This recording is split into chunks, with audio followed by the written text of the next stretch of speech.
दोस्तों बहुत से स्टूडेंट को बार की वैकेंसी का इंतजार रहता है, तो ऐसे स्टूडेंट का इंतजार अब खत्म हो गया है क्योंकि इस बार बार्क में भाभा एटॉमिक रिसर्च सेंटर के अंदर बहुत ही बड़ी वैकेंसी आई है। आप इसको एक बम्पर वैकेंसी मान सकते हो। यहाँ पर मैं सभी प्रकार की वैकेंसी की बात करूंगा काफी डिटेल में, स्पेशली मैं केमिस्ट्री वाले स्टूडेंट पर यहाँ पर ज्यादा फोकस करूंगा। तो आपको ये वीडियो कंप्लीट जरूर देखना है, साथ के साथ ये अपने दोस्तों को भी इसको जरूर शेयर करना है ताकि ये इन्फॉर्मेशन उनको भी मिल सके। और ध्यान देना दोस्तों, भाभा एटॉमिक रिसर्च सेंटर में जॉब कर कर आप इस तरह से देश की सेवा करोगे, तो ऐसे स्टूडेंट जो देश की सेवा में अपना कंट्रीब्यूशन देना चाहते हैं वो इसमें जरूर अप्लाई करना। तो चलिए यहाँ पर आप देख सकते हैं ये Bhabha atomic research centre bark की वेबसाइट खुली हुई है। जब आप यहाँ पर कैरियर अपॉर्चुनिटी के अंदर ये वाली चीज देखते हो तो इस पेज पर आपको यहाँ पर अप्लाई ऑनलाइन का ऑप्शन मिल जाएगा। यहाँ से आप एप्लीकेशन फॉर्म को भर सकते हो, अप्लाई कर सकते हो। जब आप इस पर क्लिक करोगे तो आपके पास ये पेज यहाँ पर ओपन हो जाएगा जो कंप्लीट इसका एडवर्टाइजमेंट है। तो आप जो फॉर्म भर सकते हो, फॉर्म की जो एप्लीकेशन भरने की जो डेट है आप 24 अप्रैल से लेकर 22 मई तक आप यहाँ पर अपना एप्लीकेशन फॉर्म सबमिट कर सकते हैं। यहाँ पर देखो ध्यान से देखना, दो तरह की वैकेंसी भी आई है। देखो एक तो डायरेक्ट रिक्वायरमेंट है, दूसरी यहाँ पर है ट्रेनिंग स्कीम है। ठीक है, अब देखो दोनों ही एक्चुअली जॉब ही है। कैसे, देखो मैं आपको बताऊं। डायरेक्ट रिक्वायरमेंट में तो आपको क्या है कि जैसे आपका सिलेक्शन होगा फाइनली आपको यहाँ पर जॉब मिल जाएगी। ठीक है, और ये जो ट्रेनिंग स्कीम वाला पार्ट है इसमें क्या है कि आपको शुरू में ट्रेनिंग प्रोवाइड की जाएगी 2 साल का, यहाँ पर 2 से 3 साल का ट्रेनिंग पीरियड होगा। जब ट्रेनिंग में आपकी अच्छी परफॉर्मेंस हो जाती है तो ट्रेनिंग के बाद आफ्टर मतलब 2 to 3 ईयर आपका फिर इंटरव्यू लिया जाएगा, जो कुछ भी आप ट्रेनिंग में सीखोगे और इंटरव्यू के बेसिस पर फिर आपका फाइनल सिलेक्शन वहां पर होगा। तो कहने का मतलब सीधा यहाँ पर डायरेक्ट रिक्वायरमेंट है, सीधी आपको जॉब मिलेगी। यहाँ पर पहले एक तरह से देखा जाए तो आपकी ट्रेनिंग होगी, ट्रेनिंग के बाद फिर आपको जॉब मिलेगी। तो दोनों ही परमानेंट जॉब है, यहाँ पर आप देख लेना। अब यहाँ पर देखो अगर डायरेक्ट रिक्वायरमेंट की बात करो तो डायरेक्ट रिक्वायरमेंट में देखो टेक्निकल ऑफिसर सी की पोस्ट आई है। 181 पोस्ट है, ग्रुप ए के अंतर्गत ही आएगी। लेवल 10 का यहाँ पर पे स्केल रहेगा, तो आप देख सकते हैं 56,100 रुपए। ये ध्यान देना, ये बेसिक पेमेंट है, आपकी एक्चुअल सैलरी नहीं है, बेसिक पेमेंट है। एक्चुअल सैलरी इसकी बैठेगी लगभग 80 से 90,000 पर मंथ के आसपास, 80 to 90,000 पर मंथ के आसपास यहाँ पर सैलरी बैठेगी। आप अपन जो केमिस्ट्री वाले स्टूडेंट की यहाँ पर बात करें, केमिस्ट्री वाले स्टूडेंट टेक्निकल ऑफिसर सी के लिए एलिजिबल है, मतलब इस पोस्ट के लिए वो अप्लाई कर सकते हैं। लेकिन बाकी स्टूडेंट के लिए भी यहाँ पर है, तो यहाँ पर साइंटिफिक असिस्टेंट बी की भी पोस्ट निकले, आप डिटेल देख सकते हो। टेक्नीशियन यहाँ पर बी की भी पोस्ट यहाँ पर निकले। इसी तरह से यहाँ पर जो ट्रेनिंग स्कीम है उसकी बात कर सकते हैं। इसमें 2 तरह की कैटेगरी, कैटेगरी फर्स्ट और कैटेगरी सेकंड। कैटेगरी फर्स्ट की जो नंबर ऑफ वैकेंसी है वो 1216 है, जबकि कैटेगरी सेकंड की यहाँ पर जो है वो 2940 पोस्ट है। इसमें क्या 2 साल की एक तरह से आपको ट्रेनिंग दी जाएगी। ट्रेनिंग के पहले साल में जो आपको पेमेंट मिलेगा, यहाँ पर स्टाइपेंड आपको मिलेगा वो 24,000 पर मंथ और इसमें 20,000 पर मंथ मिलेगा। इसी तरह से सेकंड ईयर में आपको यहाँ पर 26,000 पर मंथ और यहाँ पर 22,000 पर मंथ मिलेगा। यहाँ ध्यान देना दोस्तों, जो केमिस्ट्री वाले स्टूडेंट है वो कैटेगरी फर्स्ट के अंतर्गत अपना फॉर्म भरेंगे। कहाँ पर? कैटेगरी फर्स्ट के अंदर। ठीक है, अब आपका यहाँ पर जब 2 साल हो जाएंगे ट्रेनिंग के, तो ट्रेनिंग के बेसिस पर ही आप जो भी 2 साल में ट्रेनिंग में सीखोगे उसके बेसिस पर आपका इंटरव्यू होगा। इंटरव्यू में आपकी कैसी परफॉर्मेंस होती है उसके बेसिस पर फिर आपको फाइनली जॉब दे दी जाएगी, जिसके बारे में डिटेल में हम बात करेंगे। तो कुल मिला के 2 तरह की वैकेंसी, डायरेक्ट रिक्वायरमेंट भी है और ट्रेनिंग बेस्ड भी है। हाँ, दोनों की बात यहाँ पर हम काफी डिटेल में आगे करने वाले। सबसे पहले हम बात करते हैं यहाँ पर डायरेक्ट रिक्वायरमेंट की। अब देखो डायरेक्ट रिक्वायरमेंट की बात करते हैं तो यहाँ पर टोटल कितनी पोस्ट है भाई? अपन इसमें देखो डायरेक्ट रिक्वायरमेंट में सबसे पहले बात करते हैं जो है टेक्निशियल ऑफिसर सी की पोस्ट। इसमें देखो अलग अलग सब्जेक्ट की वैकेंसी निकली। जैसे अपन केमिस्ट्री की बात करें तो केमिस्ट्री के यहाँ पर टोटल 9 पोस्ट है। कितने? टोटल 9 पोस्ट है, और जिसमें आप देख सकते हैं एससी की 1 है, यहाँ पर ओबीसी की 3 पोस्ट है और अनरिजर्व्ड कैटेगरी के 5 पोस्ट है, टोटल 9 पोस्ट है। और इसके लिए केवल और केवल आपको एमएससी केमिस्ट्री चाहिए, केवल एमएससी केमिस्ट्री चाहिए, इसके लिए अलग से कुछ भी नीड नहीं है। और केमिस्ट्री में आपको मिनिमम कितनी पीजी के अंदर मिनिमम 60% मार्क्स है। इसी तरह से बाकी अदर सब्जेक्ट की वैकेंसी भी यहाँ पर आई है, आप यहाँ पर देख सकते हो। वो ये टेक्निशियन ऑफिसर सी में अदर सब्जेक्ट की वैकेंसी आई है, काफी डिटेल में। आप इस वीडियो को पॉज कर करके इसको आप इजीली यहाँ पर देख सकते हैं ना, इजीली यहाँ पर आप इसको देख सकते हैं। अब देखो ये तो हो गया भाई किसका, टेक्निकल ऑफिसर सी का। इसी तरह से यहाँ पर ये टेक्निशियल बी की भी दे रखा है, आप इसको देख लेना। अब बात करते हैं ट्रेनिंग वाले स्टूडेंट्स का क्या है। देखो ट्रेनिंग स्कीम की अगर यहाँ पर बात करें तो इसमें क्या है कि 2 से 3 साल की आपकी ट्रेनिंग होगी, 2 से 3 साल की आपकी ट्रेनिंग, ठीक है। ट्रेनिंग के बाद फिर क्या होगा, आपका इंटरव्यू होगा, फाइनली आपको जॉब दे दी जाएगी। अब इसमें देखो ध्यान देना, केमिस्ट्री वाले स्टूडेंट की बात करें अपन, तो केमिस्ट्री की यहाँ पर 169 वैकेंसी,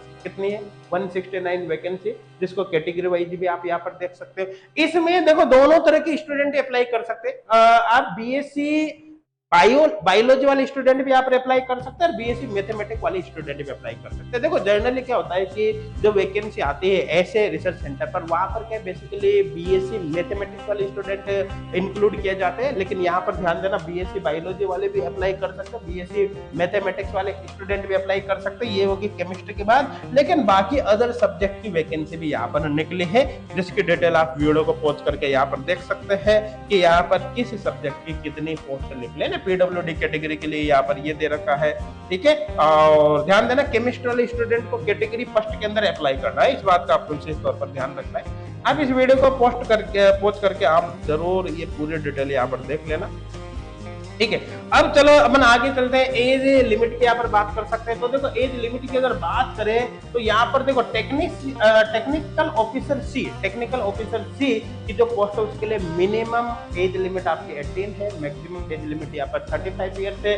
और यहाँ पर देखो एक चीज और दे रखी है कि आपका जो जन्म है वो 23/5/1988 के पहले का नहीं होना चाहिए, और इसी तरह से यहाँ पर 22/5/2005 के बाद का आपका डेट ऑफ बर्थ नहीं होना, ठीक है। एज लिमिट यहाँ पर दे दी। इसी तरह से अगर ट्रेनिंग की बात करें अपन यहाँ पर, तो यहाँ पर देखो कैटेगरी फर्स्ट में अगर आप अप्लाई करते हो, केमिस्ट्री स्टूडेंट को कैटेगरी फर्स्ट में अप्लाई करना है, तो उस कंडीशन में आपकी एज जो क्राइटेरिया है वो मिनिमम 19 ईयर, मैक्सिमम यहाँ पर 24 ईयर है। इसी तरह से यहाँ पर भी आपका जन्म कब से कब तक होना चाहिए वो दे रखा है। अगर कैटेगरी सेकंड की बात करें तो यहाँ पर 18 to 20 ईयर्स है, 22 ईयर से आप देख सकते हैं, ठीक है। और यहाँ पर देखो एज रिलैक्सेशन भी दिया गया है, कैटेगरी वाइज कितना रिलैक्सेशन दिया गया है आप देख सकते हो। देखो अगर आप ओबीसी स्टूडेंट है तो आपको 3 इयर्स का एज रिलैक्सेशन यहाँ पर मिलेगा, एससी एसटी स्टूडेंट के लिए 5 इयर्स का है, पीडब्ल्यूडी स्टूडेंट्स के लिए 10 इयर्स का, इसी तरह पीडब्ल्यूडी विद ओबीसी को 13 इयर्स का रिलैक्सेशन है, पीडब्ल्यूडी और एससी एसटी स्टूडेंट को यहाँ पर 15 इयर्स का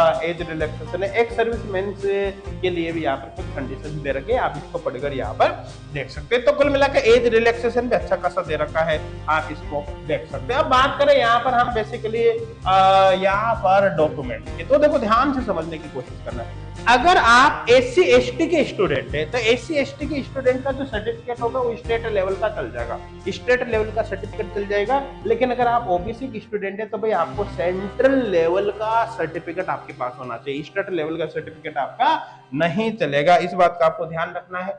अब यहाँ पर अपन बात करते हैं सिलेक्शन प्रोसेस की। देखो अगर आप यहाँ पर टेक्निकल ऑफिसर सी के लिए अप्लाई करते हो, केमिस्ट्री स्टूडेंट इसी में अप्लाई करेंगे, टेक्निकल ऑफिसर सी के लिए अप्लाई करते हो तो आपका सिलेक्शन केवल इंटरव्यू के बेसिस पर होगा, मतलब कोई एंट्रेंस एग्जाम नहीं होगा, कोई पेपर आपको नहीं देना पड़ेगा। लेकिन ध्यान देना बहुत ही ज्यादा स्टूडेंट ने फॉर्म भर दिया, नंबर ऑफ स्टूडेंट काफी ज्यादा बढ़ गए, तो ऐसे केस में फिर आपका यहाँ पर सीबीटी एग्जाम लिया जा सकता है, कंप्यूटर बेस्ड ऑनलाइन एग्जाम आपका लिया जा सकता है, और उसके बेसिस पर फिर उसमें से जो शॉर्ट लिस्टेड होंगे उसको जो पास करेंगे उनको फिर इंटरव्यू के लिए बुलाया जाएगा। तो अगर नंबर ऑफ स्टूडेंट कम रहते हैं तो डायरेक्ट आपका इंटरव्यू होगा, नंबर ऑफ स्टूडेंट काफी ज्यादा चले जाते हैं तो फिर उस कंडीशन में आपका यहाँ पर पहले एग्जाम होगा, उसके बाद यहाँ पर फिर आपका इंटरव्यू होगा, तो ये आपका फाइनली सिलेक्शन प्रोसेस होगा, ठीक है। लेकिन अगर आप अदर किसी में भी अप्लाई करते हो, ध्यान देना टेक्निकल ऑफिसर सी के अलावा अगर आप किसी में भी अप्लाई करते हो, चाहे वो फिर यहाँ पर साइंटिफिक असिस्टेंट भी हो या कैटेगरी फर्स्ट मतलब वो ट्रेनिंग वाला पार्ट हो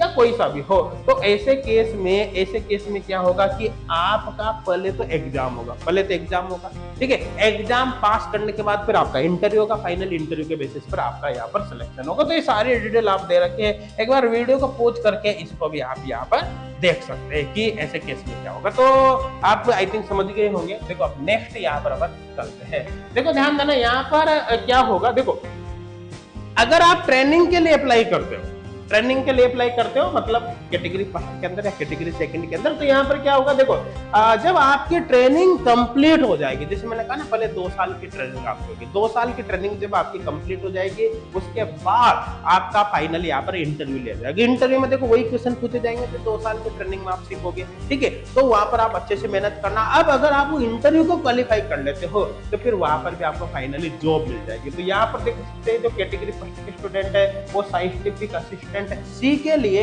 एलिजिबल होंगे। तो केमिस्ट्री वाले जो स्टूडेंट है वो कैटेगरी फर्स्ट के अंदर ही अप्लाई करेंगे, मतलब वो 2 साल की ट्रेनिंग के बाद इस पोस्ट के लिए वहां पर सेलेक्ट किए जाएंगे। किसके लिए? साइंटिफिक असिस्टेंट सी के लिए। और बाकी जो कैटेगरी सेकंड के स्टूडेंट है वो इन पोस्ट के लिए यहाँ पर एलिजिबल होंगे। अब देखो ध्यान देना, जो इस पोस्ट की जो सैलरी होगी 2 साल बाद अगर आपकी परमानेंट जॉब मिलती है तो आपकी सैलरी होगी 44,900 रुपए। ध्यान देना ये बेसिक पे है, ये एक्चुअल सैलरी नहीं, बेसिक पे 44,900 पर आपकी जो सैलरी बनेगी ना लगभग यहाँ पर मान सकते हो 65 से 75,000 के अप्रोक्सीमेट यहाँ पर सैलरी आपकी बैठेगी। 65 से तो ज्यादा ही बैठेगी मान के चलना। यहाँ पर एक बात जरूर आपको ध्यान रखनी है, जब आपका ट्रेनिंग के बाद फाइनल सिलेक्शन होगा तो आपसे बॉन्ड भरवाया जाएगा। जो बॉन्ड होगा वो 3 साल का बॉन्ड होगा। यहाँ पर आप देख सकते हो 3 साल के बॉन्ड, मतलब 3 साल के पहले आप जॉब वहां से नहीं छोड़ पाओगे, ये आपको जरूर स्पेशली ध्यान रखना है। चलिए अब आगे यहाँ पर बात करते हैं। देखो आपको अप्लाई कैसे करना है। अप्लाई करने के लिए वही बार की वेबसाइट पर जाना है, आपको बार की वेबसाइट पर जाना है यहाँ पर, और बार की वेबसाइट पर जाकर इस पर क्लिक करके आप अप्लाई कर सकते हो, अपना फॉर्म यहाँ पर भर सकते हो। तो अप्लाई का आपको समझ में आ गया होगा, क्लियर है। यहाँ पर देखो अप्लाई करते समय आपको एक वैलिड ईमेल आईडी ही डालनी है, ठीक है, ताकि जितनी भी इंफॉर्मेशन होगी वो आपकी मेल आईडी पर ही सेंड की जाएगी। आप गलत मेल आईडी यहाँ पर मत भरना या ऐसी मेल आईडी मत डालना जिसको आप चेक ही नहीं करते हो, ठीक है। अब बात करें अपन देखो एप्लीकेशन फीस की, तो अगर आप टेक्निकल ऑफिसर सी के लिए मतलब डायरेक्ट रिक्वायरमेंट के लिए आप अप्लाई करते हो तो एग्जामिनेशन फीस होगी 500 रुपए। लेकिन अगर आप इन कैटेगरी से बिलोंग करते हैं, SC, ST, PWD या वुमेन कैटेगरी से, वुमेन मतलब लड़की किसी भी कैटेगरी की हो, तो ऐसे केस में आपसे कोई फीस नहीं ली जाएगी, आप फ्री ऑफ कॉस्ट अपना फॉर्म भर सकते हो। लेकिन अदर पोस्ट के लिए अप्लाई कर सकते हो आप, तो इसके लिए 150 है और इसके लिए 100 रुपए यहाँ पर फीस है। कैटेगरी वाइज इनमें भी रिलैक्सेशन यहाँ पर दिया गया है। और इसी तरह से बाकी की भी यहाँ पर आप देख सकते हैं। अगर आपका एग्जाम होता है तो एग्जाम के जो सेंटर होंगे वो यहाँ पर देख सकते हैं आप, चाहो तो इसको एक बार पढ़कर देख सकते हैं, कोई दिक्कत वाली बात नहीं है। तो आई थिंक यहाँ पर सारी इन्फॉर्मेशन आपको मिल गई। इसी के आगे फिर देखो ये आपके फॉर्म वगैरह भरोगे तो यहाँ पर डिटेल दे रखी है, आप इसको पढ़कर देख सकते हैं, कोई दिक्कत वाली बात नहीं है। और ये जो पूरी PDF है आपको बार की वेबसाइट पे मिल जाएगी। आप फॉर्म भरते समय एक बार इसको अच्छी तरह से पढ़कर जरूर देख लीजिए।